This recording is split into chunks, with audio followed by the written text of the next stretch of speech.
There is a city in Italy that has no roads, no highways, no train tracks cutting through it, no cars, no trucks, no buses, just water. Ambulances are boats. The post is delivered by boat. When someone dies, the coffin goes by boat.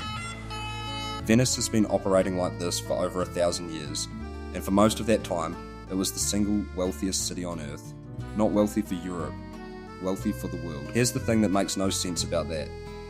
Venice has no farmland, no forests, no iron, no gold, no natural resources of any kind. It's built on wooden stilts hammered into a mudflat in the middle of a lagoon. So how did it end up controlling half the trade in the known world? And why did it collapse so suddenly that the city barely changed for 500 years afterwards? Frozen, perfectly preserved, like a fly in amber. Venice wasn't planned, it was an accident. In the 5th and 6th centuries, wave after wave of invasions swept across northern Italy. The people who lived on the mainland had a choice: stay and be conquered, or run. They ran into the lagoon.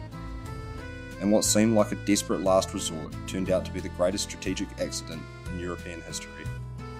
The lagoon was worthless to an invading army, too shallow for warships, too marshy for cavalry. The Germanic tribes that were burning everything in sight had no interest in a mudflat full of fishermen.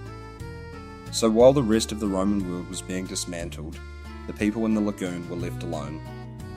And when you're left alone, you have time to think. They started with salt.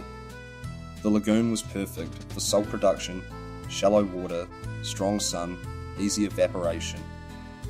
Salt was medieval Europe's refrigerator. Every meat packer, every fish smoker, every army in the field needed it. Venice had a monopoly on something everyone had to have. That monopoly bought them boats. Better boats bought them longer routes. Longer routes bought them access to something worth more than salt: spices. In medieval Europe, spices weren't a luxury, they were a necessity. Before refrigeration, before food science, the only way to make meat last through a winter, or simply make it edible, was pepper, cinnamon, cloves, nutmeg.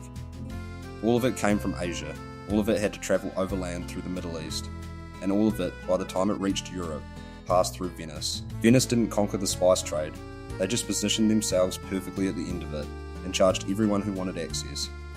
Every king in Europe who wanted pepper for his table paid Venice. Every merchant who wanted cinnamon paid Venice. Every army that needed preserved food paid Venice.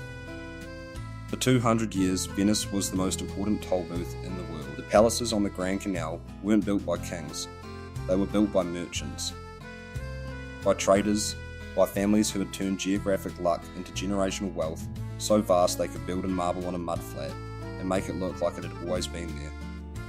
Then one man got on a boat and ended all of it. His name was Vasco da Gama. He was Portuguese. And in 1498, he sailed directly from Europe to India without touching the Middle East once. Overnight, the geographic advantage Venice had built its entire civilization on became worthless. You didn't need to go through Venice anymore. You could sail around Africa. It was longer, it was dangerous. But it was cheaper than paying Venice's prices. And so they did. Venice didn't collapse violently. There was no siege, no sacking, no single catastrophic moment. It just slowly became less necessary. The spice trade moved to Lisbon. Then, Amsterdam. The centre of European commerce shifted west, toward the Atlantic, toward the New World. Venice spent the next 2 centuries trying to find a new purpose and never quite managing it. What it found instead was tourism. By the 1700s, Venice had become the first modern tourist city.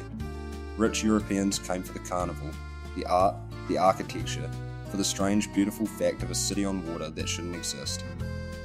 The thing that made Venice powerful had become the thing that made Venice picturesque.